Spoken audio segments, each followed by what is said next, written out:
Yeah, hi. Alrighty. Ladies and gentlemen, it is time for your late, out-of-date Smackdown review. I wanted to do a Smackdown review last night.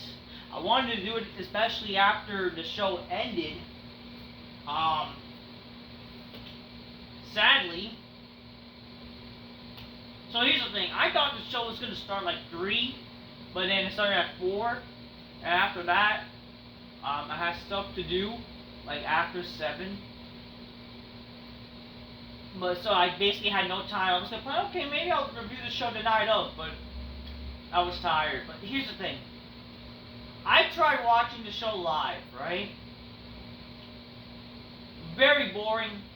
I was also having struggle with the stream trying to watch the show live, but also I was bored where I fell asleep in certain parts of the show.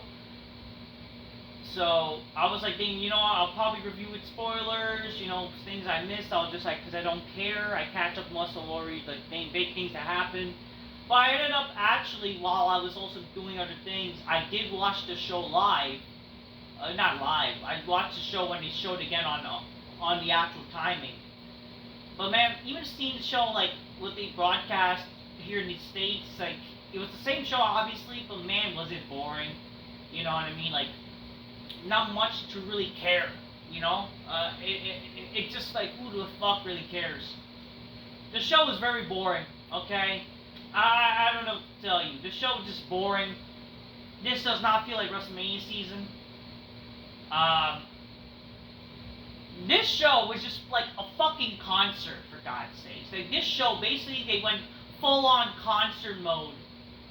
And it's like, it's so nauseating when you're a person watching at home. Sure, it may be fun for the people in the audience, but when you're a person that's watching at home, it's so nauseating when, like, first of all, it just shows the crowd only cares about themselves. They're a mark for themselves. And WWE is letting the crowd be marks for themselves rather than training these wrestlers to like, hey, control your audience. You know? You have the right to actually fucking talk. You know? It dragged. Like, the show really dragged, you know? And it's just like, it was so boring. I gotta tell you. Okay?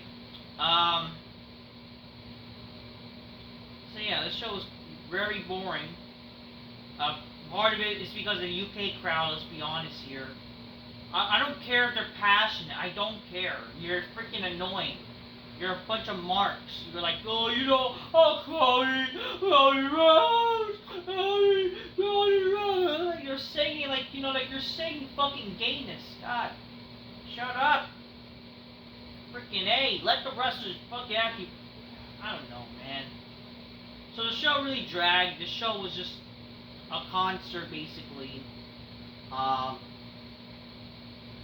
I don't know, and it was very, I was bored, you know, I fell asleep certain parts, again, when I was trying to watch the show live, and it was just so unmotivated, you know, and then, like, this show featured, like, 3 wrestlers crying, you know, like, do we not have badasses on this show anymore? Why are 3 wrestlers fucking crying when you're supposed to be badasses and professionals? Whatever. Anyways, the show started with Cody Rhodes. This was in the UK, obviously pre-tape, but you know, the show live in the UK.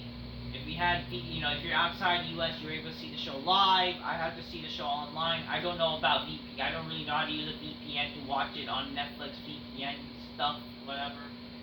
And when I was trying to watch it live, again, certain problems, and I was also tired. I was very sleepy while watching the show because it actually was very tiring. Like, the show made me bored that much. The show started with Cody Rhodes, the Sam's like, Cody Rhodes, like, shut up. Cody wants to know that, you know what do you guys want to talk about, London? Like, ugh.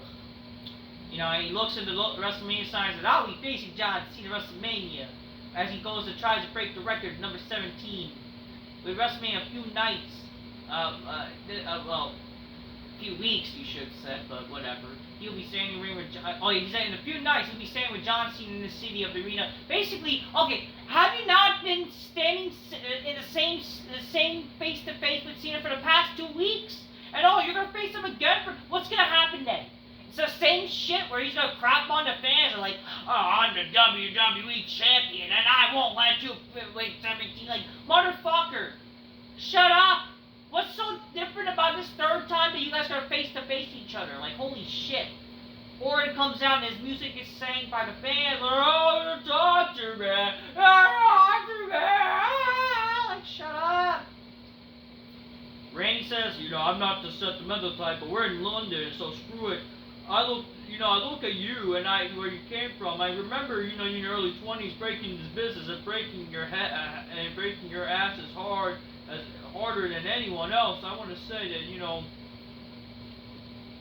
you weren't happy with what you said. You were frustrated, but you were smart enough to know that you needed to grow and do it, and you couldn't do it in the WWE locker room. It took big balls to do what you did, to leave in the company and change the wrestling business. And everyone knows you came back. We knew you would come back, but the industry changed forever. You came and returned to WWE. I didn't know what to expect. You came back with high colors. You survived a Hell in a Cell match with a broken arm or broken torn muscle, pec muscle. You came back. You finished your story against Roman Reigns, and you changed your legacy. And the sales are up. You're going well in 97 is because of you.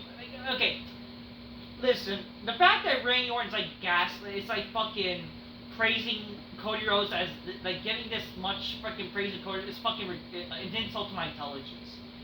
Cody Rhodes being the 99% of the reason why WWE is in this big peak. Bullshit. First of all, WWE's not in the big peak, okay? People are thinking that it's because of their high, ticket prices. Let's be for real here. But again, let's be honest here. The only reason why people cared about WWE was not because of Cody Rhodes, okay? If anything, it was because, again, The Rock coming back to WWE, CM Punk returning to WWE after leaving AEW, Roman Reigns and his heel work as the Tribal Chief. Those three things are what kept WWE, to prosper. And the only reason why people also cared about WWE right now is also because of John Cena's heel turn. Other than that, who the fuck cares about fucking wrestling right now, okay? Other than those little things, Also Netflix, they're on Netflix now. That also helps the whole idea of why people care about WWE, all that kind of shit. Like, this is a joke, for people pretending that, it's again, they're trying to rewrite their history, acting like this is like, WWE's such a hot peak now, also because Triple H is in charge and took over McMahon. It's like fucking bullshit. Look how that turned out, huh? Triple H and WWE's being more smart here than ever.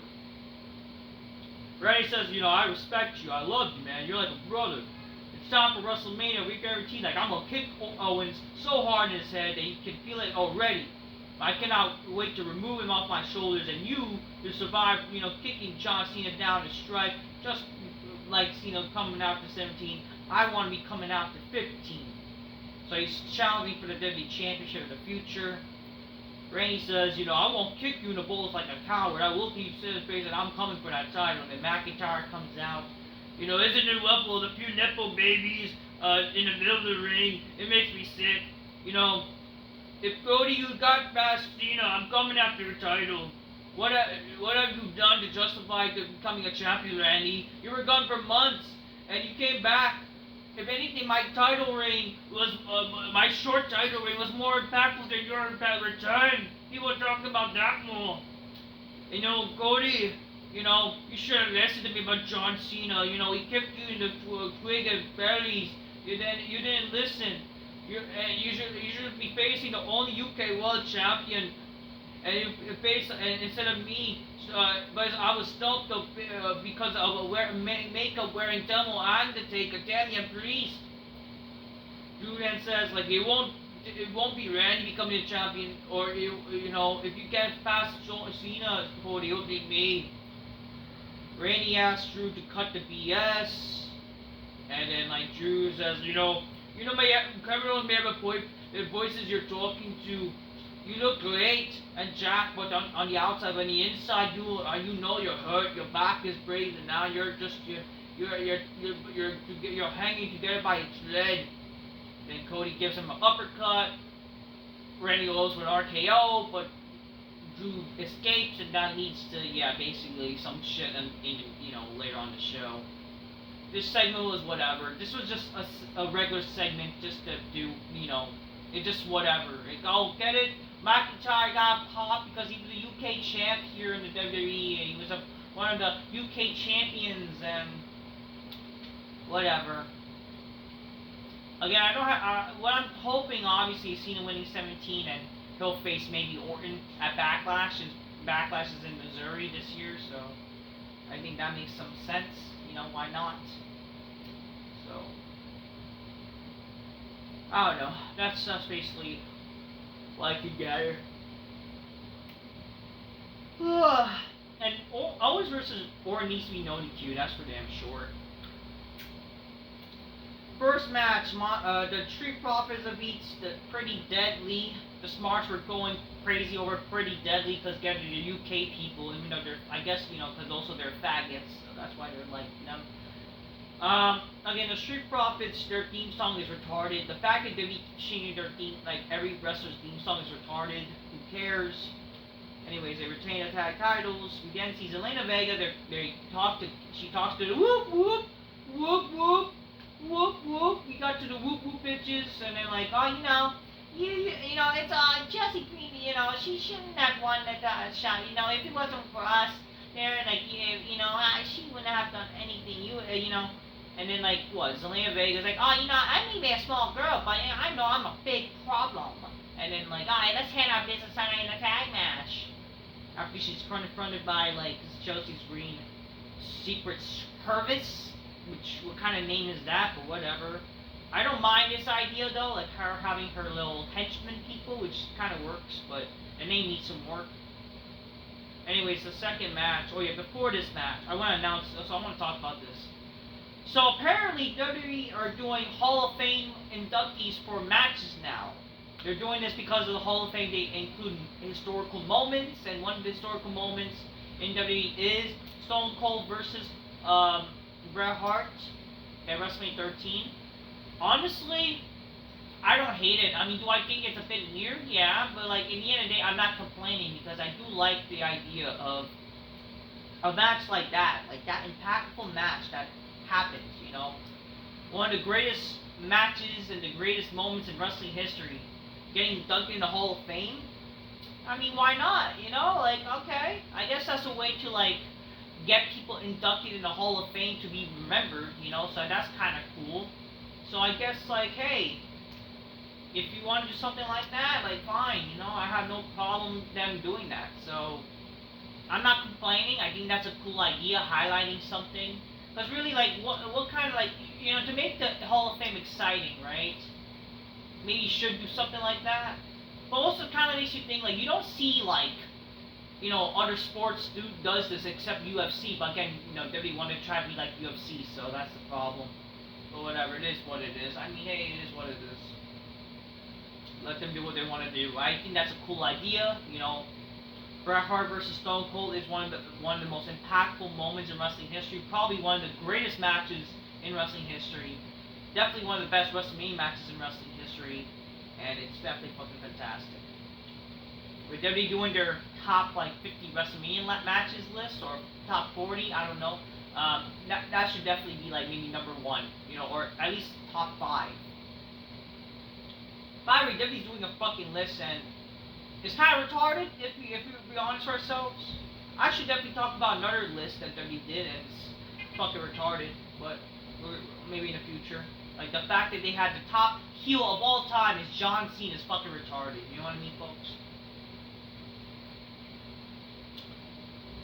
We see Paul Heyman emerge from the vehicle with Roman Reigns, and they're with security. Everybody's with security for their triple threat contract signing, which whatever.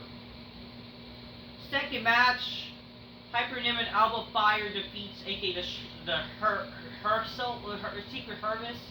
They defeated the Team Whoop Whoops. Zelina Vega tried to get involved after Chelsea Green got involved, but yeah, that still didn't help. But hey, I'm fine with this, even though I didn't care, but I'm fine with this. LA Knight walks in the back, and we go to commercial. The third match, LA Knight versus Braun Strowman, ends in a double no contest. Braun Strowman wins by disqualification, but LA Knight retains because of Jacob Fatu. Jacob Fatu attacks him, and he attacks both men.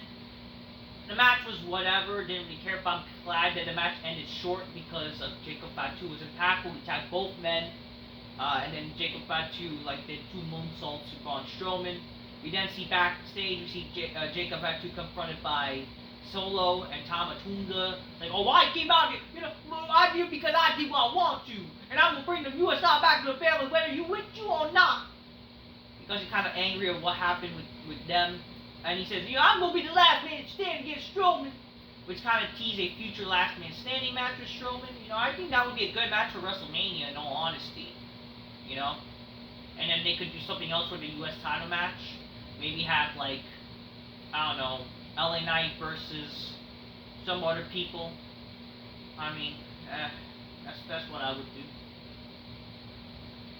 Jackie Ramirez is back with Jimmy Uso. I slapped at her across the world, and Jimmy, I would do it again. Jay's up in his head, but he's gonna come back. He's gonna become world champion. I'm gonna get my piece of chip with Goose. That's what he said, and then we see it's funny that you act like a tough guy, but then people don't remember who the hell you are. Carmelo and Miz you just the guy outside the bar trying to get in. Who the hell cares? Whatever. The Miz he gets intimidated by Jimmy by a fake slap, and then leads to a future match of the show. Yeah. Naomi promo, how she's taped up, and how, I fight so hard to be the good girl and do the right thing, but I know I did the right thing, and I'll whoop that Jay Cargo bitch, and I'm gonna buy out. You just gotta know because I'm an inspiration. I'm bad as fuck. I'm a sexy black bitch, got big weave and shit, got more shakis in your ass. Shut the fuck up. My big weave, something.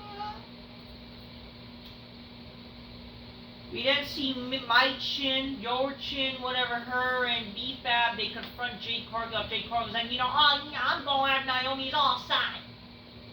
And then we see, whatever, we got your support when you look at Naomi, and then it leads to them, they come out, and then Naomi attacks both of them.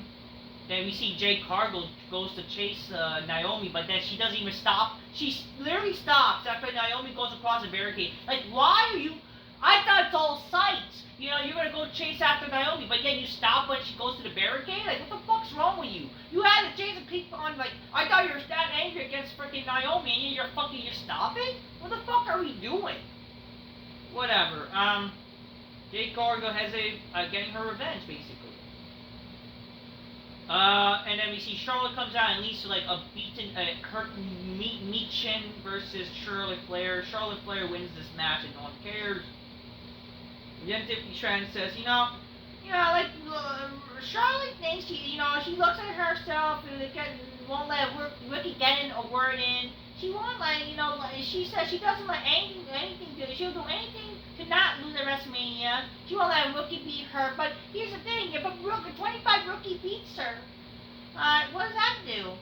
I'm gonna make sure everything that stays in Vegas is gonna be Charlotte's big ego. Doodles.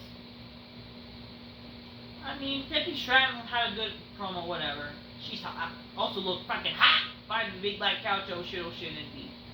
Then we see the 5th match. Randy Orton defeats Drew McIntyre defeats Randy Orton.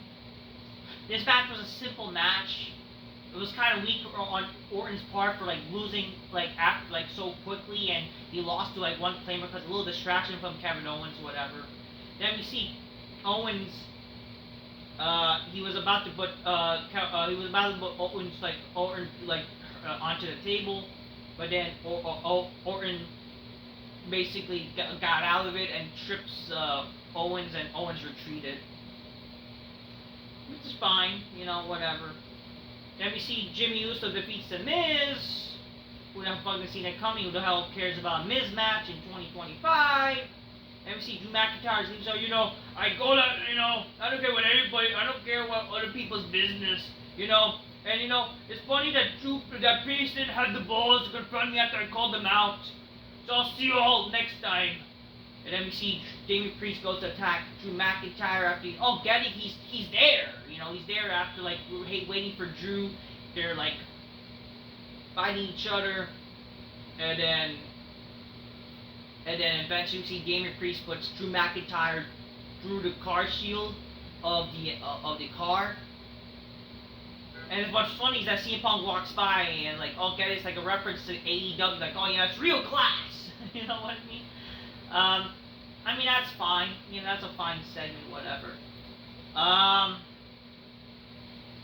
Well, yeah, early in the show, I can't forget. Like, it was too, what was it? The whole, like, whoop whoop segment with Zelina Vega, like, that was too freaking scripted, let's just say. Like, everything was just too scripted on this show, too. It's just so dumb.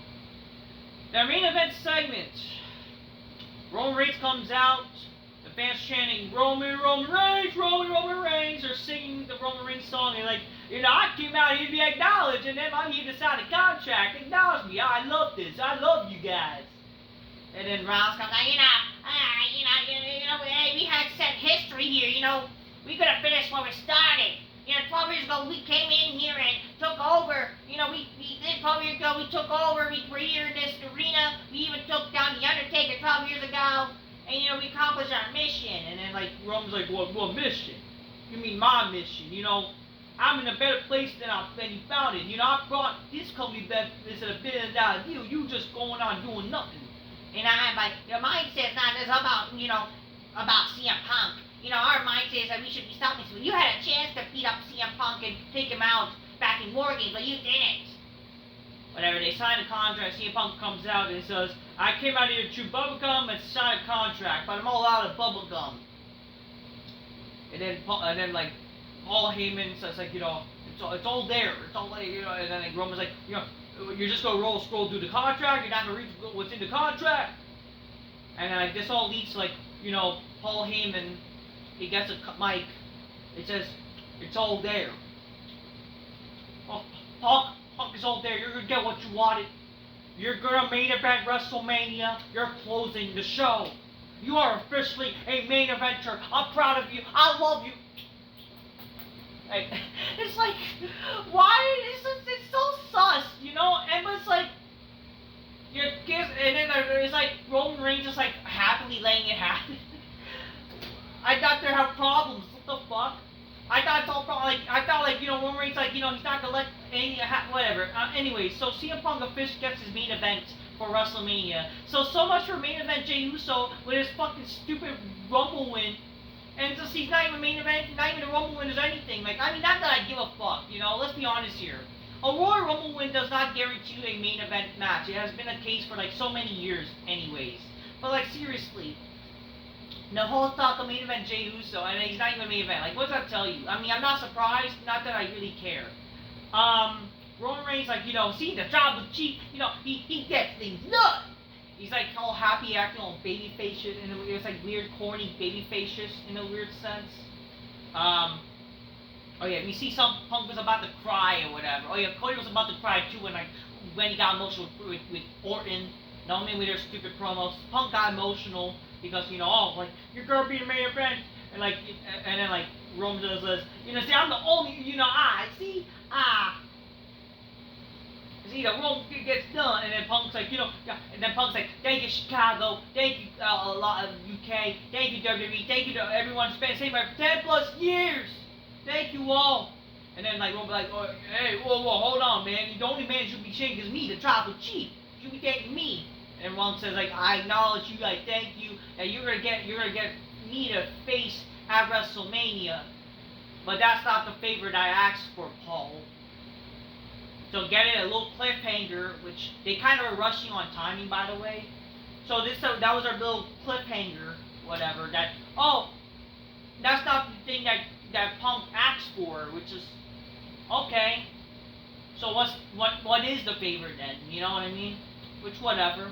Maybe we'll find out at WrestleMania. Is it like him? Maybe it's like. You see, I have no problem this match main eventing WrestleMania 91 because what's really the bigger match to do, I guess. But it's like, what's the point, you know? It's not like there's a title on the line, unless, again, if it's revealed, the winner gets an immediate title match whenever they want. Like, that's the only way that it makes sense, you know?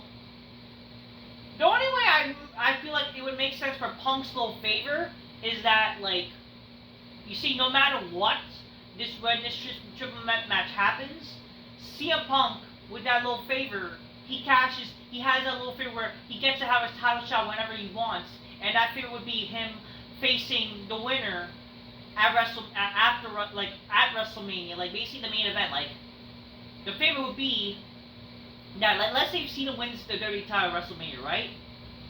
His little favor is he kind of pulls like a Hulk Hogan, that like, hey Paul, my favor is I want to face Cena right here, right now. That's basically the favor that it should be. You know what I mean? And technically, CM Punk main events WrestleMania like that. That's what it should be. You know what I mean? That way, like, he gets his main event, he ends the show, and that kind of also helps, like, you know, Punk kind of, like, have a little nice, that also helps, like, you know, the show where people go home happy, and CM Punk kind of, like, a big upset with John Cena, where he's going to supposedly retire as champion, or he's going to become number 17, and all leads to CM Punk basically winning the title, you know, like, well, like, again, because it's not like Cena's going to be on the show every week, you know, he's still going to be in Hollywood. It honestly makes sense like that, where that should be the case, where CM Punk kind of pulls a Hulk Hogan. Like, that's the only way it makes sense for me. Or at least that would have made sense, like, if you're going to have that match main event the show, where night 2, no matter what, they're going to get a title shot whenever. That would, to me, make more sense. But other than that, you know, whatever. The main event was whatever. I mean, it was just, like, to me, it's just dumb. This whole story is dumb, where they're just, the fact that this match is happening is kind of dumb, and that this is main eventing the show. It's whatever. I mean, they don't really have a good main event set anyways for night 1, so if anything, it kind of makes sense to only be the main event, but it's like, it still doesn't make any sense, because, like, who the hell really cares? Because there's no, like, any stakes, there's no title involved and whatever. But yeah, that was SmackDown. Boring for the most part. Certain things were whatever, but yeah. That was SmackDown. I'm just keep it real, get your games closed. My next 5 minutes, bitch, go, oh shit, that's what I'm gonna say. Until next time, peace.